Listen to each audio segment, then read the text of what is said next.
Hey, welcome to this episode of Hollywood Breaks. It's good to be with you on this Friday morning. Keith and I are discussing this amazing revolution taking place where something called an NFT is getting better numbers over a weekend than the film releases from Hollywood.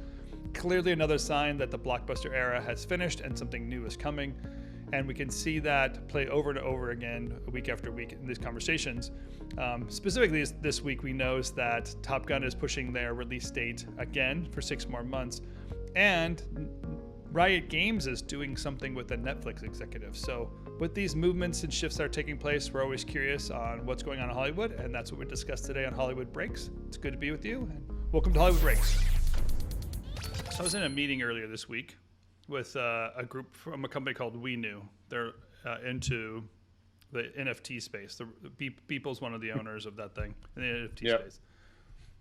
We were processing the OpenSea platform, just what OpenSea as a platform is doing, selling as an exchange for NFTs. And there is a group called the Bored Ape Yacht Club. And last weekend, the Bored Ape Yacht Club released this thing called Mutant Apes. And in 4 hours, the Mutant Apes sold out $90 million. And I thought to myself, that's a blockbuster. Hey. 4 hours at $90 million is what we're used to seeing Hollywood movies doing in a short amount of time. And this NFT space has taken over that blockbuster moment. I mean, if there were, if they were doing releases for 4 weeks, we would see numbers at the level of Titanic, right? Like it would be very easy to slow build and people going back to see it over and over and over again. Yeah. So obviously there's not necessarily a comparison of watching a film or a TV show, but there's something to recognize. There's a new player in the marketplace and there are things that are growing and changing. And NFTs allow for a totally different user experience. Artists are releasing NFTs as part of their, music artists releasing NFTs as part of their promotion packages. Brands are doing this, or at least consider doing this. But it's such a fast-moving thing that seems to have come out of nowhere, which it hasn't been around for about 4 years now. But what an interesting kind of shift happening in our industry right now of like what can be seen as disposable income and an entertainment form. Oh, Seth Curry, by the way, bought one of these Bored Apes for $180,000 was what he bought his for. So there's something happening there. I don't know. I mean, I still don't quite understand it. I mean, I bought that Andy Murray NFT not too long ago, and I still don't know how to process the thing. You're going to have to give me a tutorial on that. But, it is fascinating. And I think that's what's so interesting about the era in which we're currently living is how things are shifting as much as they are. And we talked a little bit about this last week, the CinemaCon of it all and sort of the rose-colored glasses in terms of theatrical experience and how everybody wants to go to the movies. And I've been having a couple of conversations just, when I came back, I've been seeing neighbors and friends and they all know what I do. So they all always ask me, what's the latest from Hollywood? And, it's interesting because we have another Marvel movie coming out, Shang-Chi, Mystery of the 10 Rings, I think is what it's called, or something like that. And I've asked, I did a little informal survey, kind of a man of the street, man of the people, heard on the street type survey. And I got to tell you, a lot of people just are not feeling it. And I mean, granted, you can't take this as any sort of like correct sample of the public at large, but I do think for Marvel and for the industry in general, because they've all kind of hung their hats on Marvel as the future of the industry, there seems to be a weariness starting to set in terms of how the story is told. It's the kind of the same thing. It doesn't matter if you switch out the characters, it's still good guy versus bad guy, good guy wins at the end. And I think even the idea of the broader story being told across several films is still not necessarily enough to drag people in. And then I was talking to somebody else about Loki, and he told me, he's like, I couldn't finish it. Like I just got bored, and I'm just like, but then you read up the trades and everyone's like, Loki is a hit and everybody wants to, and I'm like, I don't know, I'm just Yeah. not seeing It's that. like And then you could, it's dropped out of the zeitgeist a little bit, hasn't it? Like yes, there's definitely like without a doubt there's some fatigue, it feels like it's set in. But I also feel like it's just simply now commoditized. I feel the same way about this Star Wars stuff. right. It's like the latest season of Mandalorian. I don't. I mean, I don't even know. One, I don't know if there is a latest season of The Mandalorian, let alone would I invest time into it, because it's a slow There's a progressive second season. idea. Yes. Oh yeah, okay. But it's a slow progressing idea of something where at first it was kind of cool, but the theatrical experience has a beginning, middle, and end in 2 hours, let's say, and to spread out one act over one season, which is what Mandalorian seems to do. Which is like what would have been a 4-minute scene is a whole episode. They've commoditized these amazing assets that they've had into a space where you can easily understand there's some burnout of really how deep can I get into Loki's life. I don't know. Yeah, I mean, I think that speaks more to you what you're talking about, sort of the NFT idea is like there's sort of a revolution sort of happening on what people value in terms of their entertainment choices and what they feel like they need to be a part of the zeitgeist, a part of the culture. And I do feel like the entertainment and Hollywood in general has started to lose its grip on that. And I think this sort of, and you could already see it in sort of some of the trades and on Deadline and whatnot. They're already tempering expectations on Shang-Chi. Like they had a headline like yesterday saying, "Oh, $90 million global bow." Well, Black Widow made that just domestically almost. So it's like they're already setting like, "Oh, we're not going to get to that. Oh, we're going to beat Halloween, which has the Labor Day record at 30 million, but we might not get to 80 million."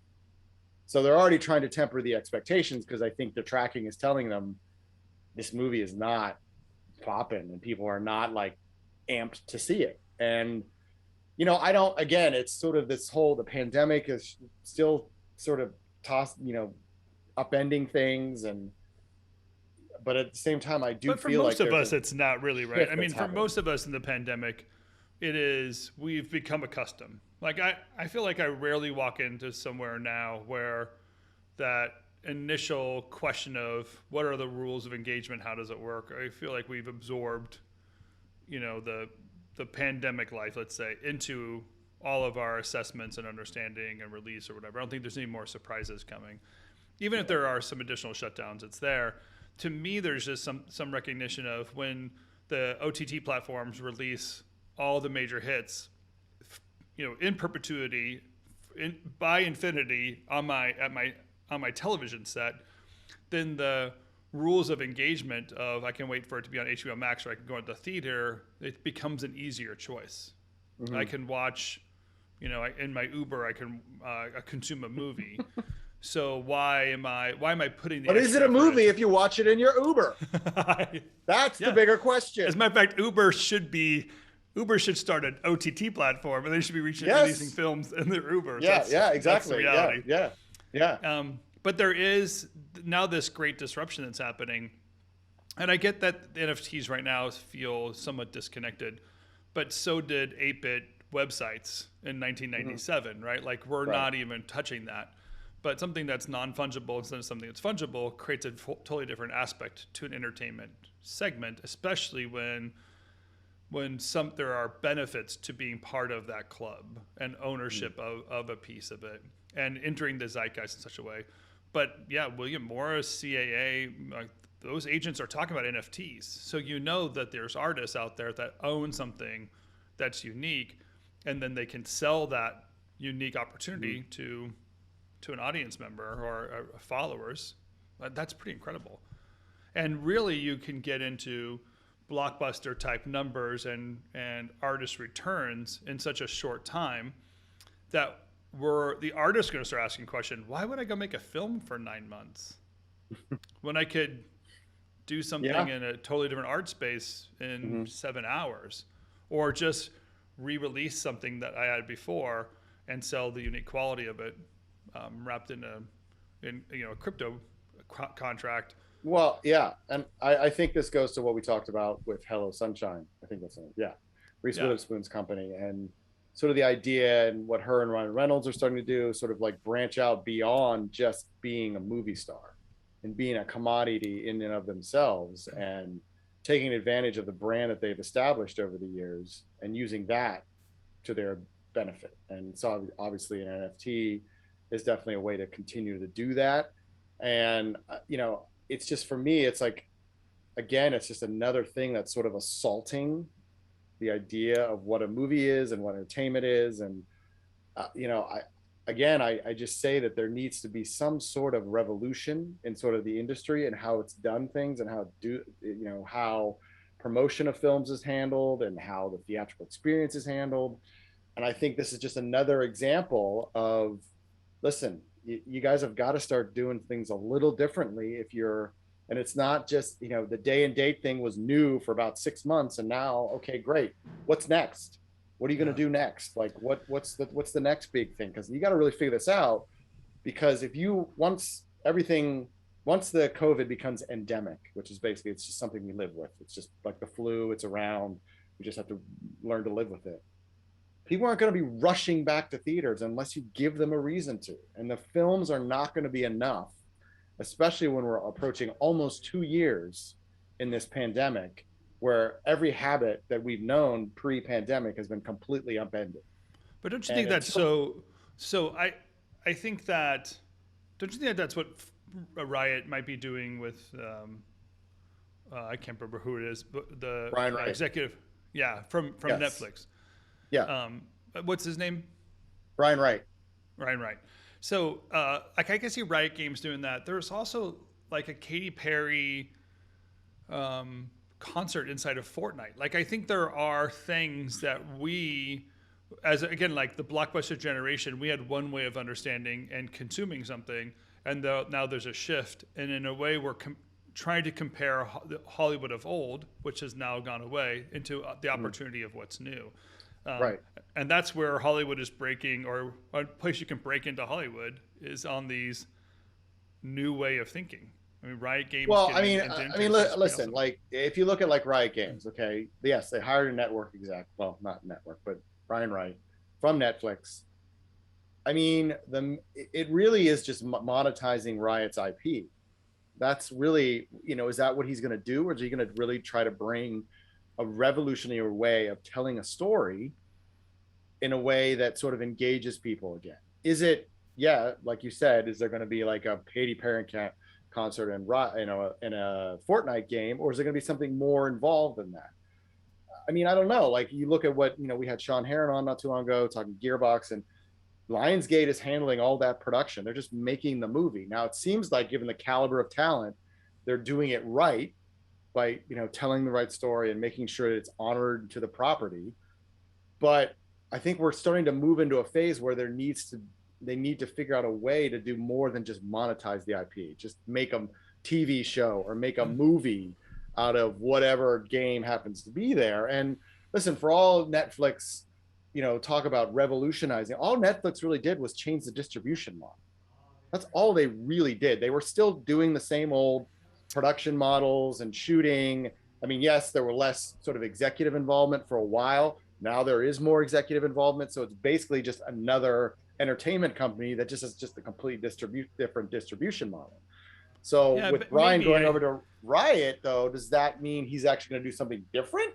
Or is he just going to basically be like, okay, let's take Fortnite and make this into an 8-part series I can sell to Netflix for X number of dollars? Versus looking at a way that revolutionizing a way of entertaining people.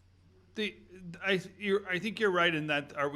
What is entertainment and what's going to be relevant entertainment? And there's something of like, do we just go what Mortal Kombat did 20 years ago and make a film with the characters? Or 6 months ago. Or 6 months ago even. Right. Wait, I'm not different. Do we throw Pokemon into a film with Ryan Reynolds? Christopher Lloyd? Oh, was it Ryan Reynolds? I can't remember who it was. Are you serious? Ryan Reynolds again? Yeah, Ryan Reynolds. Yeah. You can't escape him. Or are they evolving entertainment in a different space? Because I would argue that Netflix didn't just change the distribution, they went basically entertainment as a subscription, right? They put the HBO model on steroids, Right. and they made it. And infinite. they did introduce binging. So yes, you're right. They did Yeah. alter the entertainment experience in some way. That's true. Yeah. So then the evolution from binging a bunch of Netflix shows or being on, League of Legends for 12 hours on the same day, that entertainment habit has already been established of how many hours of consumption you're going to do, to be able to move that to a video game platform, and even recognizing within the video game platform there might be other ways of distributing entertainment, NFTs, whatever is going to be inside there, to start moving the audience over into that space. I'd say that's the end of the theater. I mean, here's Top Gun keeps getting pushed every 6 months. It gets pushed 6 months. At some point, they're going to push themselves way beyond the possible return of it, because every 6 months they wait is another 6 months of people breaking the habit of going to the theater.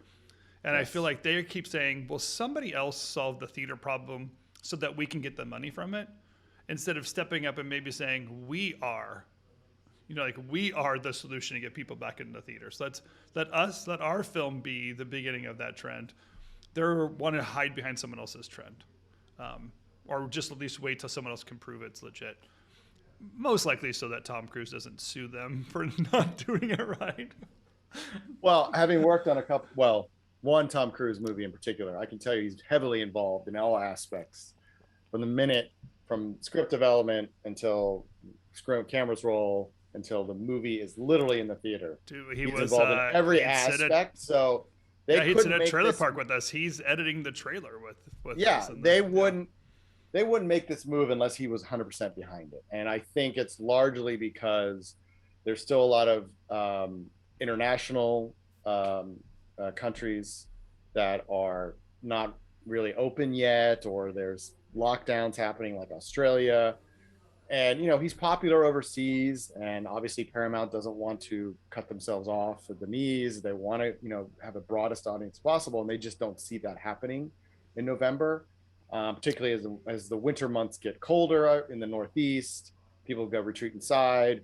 There's obviously a chance of spiking cases, yada, yada, yada. So, I think that obviously factored into the decision. But I think you're right. I think it needs to be more than just, hey, here's our movie, come see it. Like, there needs to be more to it. Now, there's no better promoter for his films than Tom Cruise, although I'd argue. Of course, yeah. Ryan Reynolds is up there for sure, especially all the work he did for Free Guy. Dwayne Johnson's pretty amazing at that. Dwayne Johnson's pretty great at it. The movie stars know how to get people. Yeah, they know how to make the buzz and all that kind of stuff. And I think he's going to do a really good job of that. But there needs to be. I feel like I'm a broken record because I keep saying this, and I don't know if anyone's going to listen to me, but there needs to be some sort of revolution here, or we're literally going to be an industry that's sort of on a perpetual decline. In 5 to 10 years, we could literally be the music industry with like 3 or 4 big labels and, movie, like things being released here and there, but nobody really pays that much attention. Well, I guess what I'm arguing is that we already are something different. Like I almost don't want to say, let's fix what's broken. I want to be able to say, because it's broken, there's opportunity, right? This is what this whole show is about. This is why Hollywood Breaks exists, is that we recognize that something's broken, and there's something to break into. And that comparison that we have of what's coming is such a great opportunity if we can get over the idea that we're supposed to recreate the blockbuster moment. And that's why I'm criticizing this move by Top Gun. They're almost imagining it's going to get better. And we're trying to say, like, Paramount, listen to us. Listen very clearly. If you're at Paramount, listen to us. It's not going to get better. It's over. So finish the job sooner than later and move on, instead of holding on to something for 2 extra years. That ridiculous cup I showed you just a couple episodes ago that basically was saying, release summer 2020. I mean, now we're talking 2022. Like 5 release dates. It's kind of nuts. It's absolutely stupid. Like, it's really getting to the point where it's stupid. And because the reality is, like, I'm going, you're going, like it's not going to change if we're going or not. And are you saying we're going to get a couple more? Like, who is not going today that will show up again next May? Is it? That's true. Well, again, like I said, there's also the calculus of international, and some of those countries are still not fully reopened. And some part of me understands that, but at the same time, there is an aspect of what you said that is spot on. It's like, it's not going to get better. And you could see that. I think there is a sense in the industry that they know it isn't going to get better, which is why they're spinning numbers that would have been shit 6, even 18 months ago and a joke into hits, like we just talked about last week with Free Guy. Yeah. Looking at those numbers and the production budget and the P&A that was involved in that, and to say like a $30 million opening weekend, they're going to recover, they're going to make money on that movie. Maybe, but it's not enough to sustain the studio for a foreseeable future. And it's like, announcing that Jungle Cruise is going to get a sequel. It's like, what? Like, is there anyone paying for that? I mean, really? But yeah. It's just like, it goes to show that they're trying to force it back to the way it was. And, say like, oh, it's just because of COVID. Once we get through COVID, everyone will go back to the theaters. And everything will be normal again. What they're forgetting is, if we go back to like sort of the Spanish flu pandemic, right? And the roaring 20s, hit after that. And everyone was partying. It was great. But everything changed. Society shifted significantly after that. And that, frankly, that's when theaters really blew up. I was going to say, that's when the evolution of films even started. You wouldn't have it without the roaring 20s, yes. And people wanted to pay a nickel for entertainment because they couldn't afford anything else. They would scrounge something together and go do something. They escape. Right. Yeah. And it's the idea that they think everything's just going to go back to normal. Yeah. And I think you're right. I think normal is gone, and you have to look for new ways on how this is going to work. And like I said, the streamers are like, okay, they're the next hot thing, but that's 6 months ago. What's next? Like, I think there needs to be a lot of more revolutionary thinking, and this goes again to sort of I like that idea, revolution thinking. There should be a lot of revolution thinking. And it just goes to the idea of the boomer generation and the same 6 people who have been running Hollywood for 30 years, not letting go of the wheel and just holding on for dear life.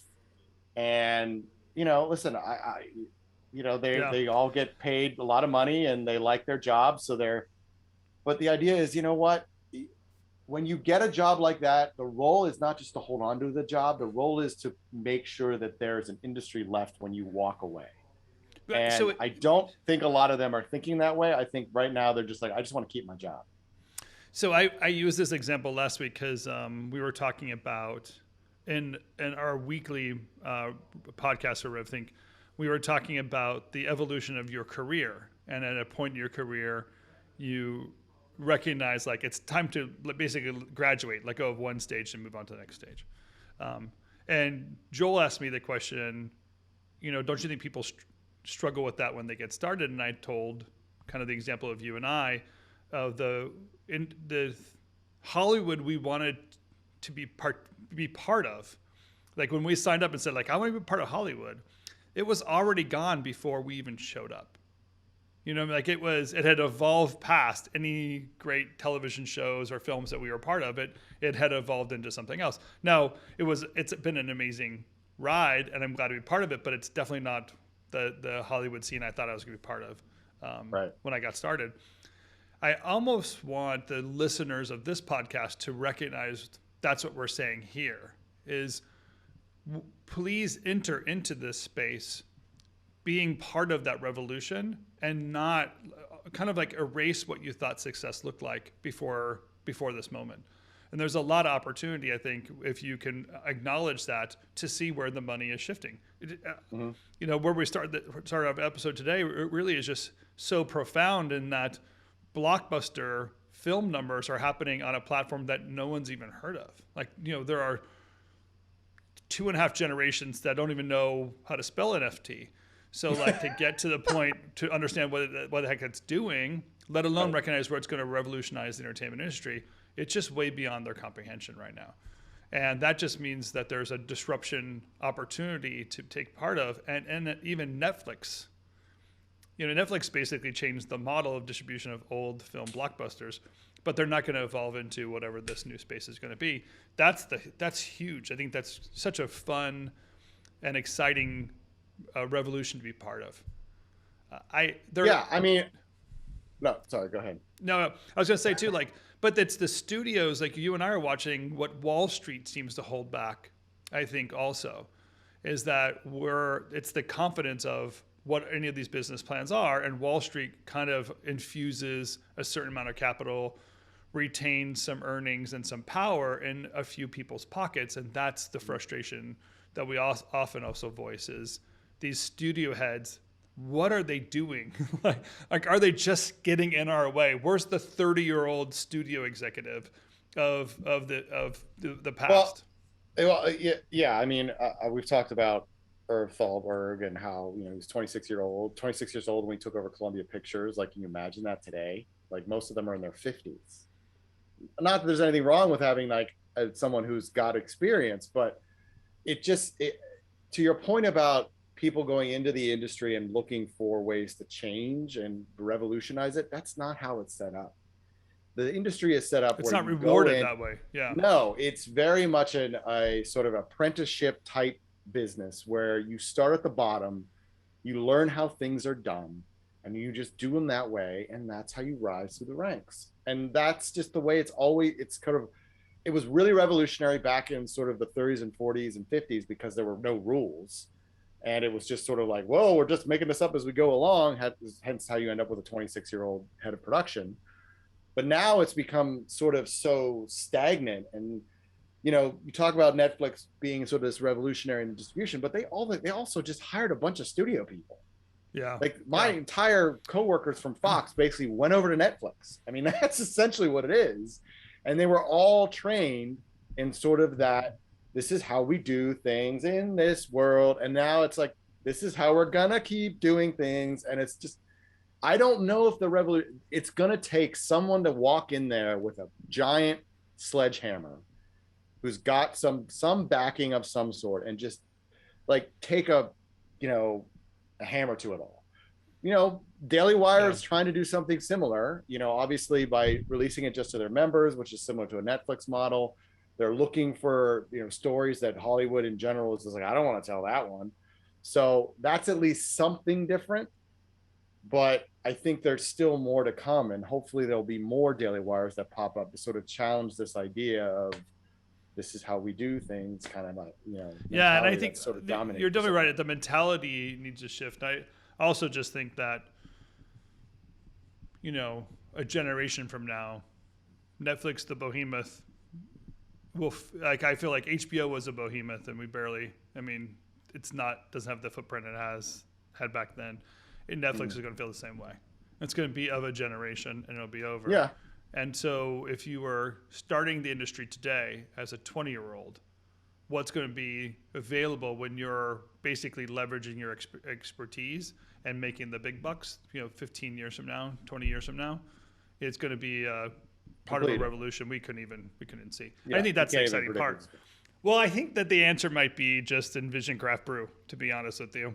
I think that no matter what, no matter where I watch the show or what thing I'm making, I can always consume some Vision Craft Brew in that.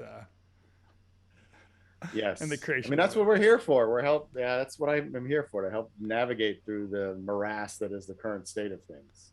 Well, I'm talking to a show creator, and we're gonna do a show business summit.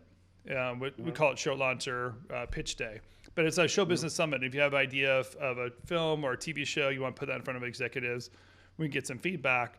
We should definitely have some Vision Craft Brew knowledge as part of that process, because I think a lot of people don't recognize what you bring to the table, which is the understanding of who the audience is, what the market looks like, and really who you should pursue with your idea.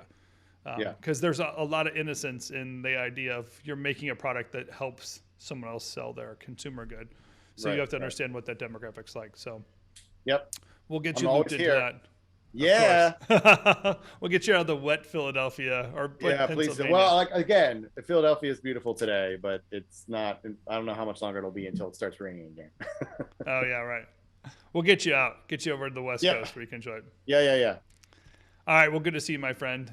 Good to see and you. For you subscribers, we appreciate you being part of our conversation today as well. As always, we'd love to hear from you. Love to see what's going on in your mind. And if you bought an NFT, we want to know about it. If you own a Bored Ape, we'd love to see what your Bored Ape looks like. Throw that in your profile picture when you give us a like here. We do have a couple guests coming up in the next few weeks. We'll be releasing that on LinkedIn. I know that Lydia is working hard to make some of that stuff happen. And as always, just hit subscribe. You can keep up to date with the information that we have coming on. Keith, always good to see your face. Welcome back to your home. See you. And we'll see you again next week. See you next week.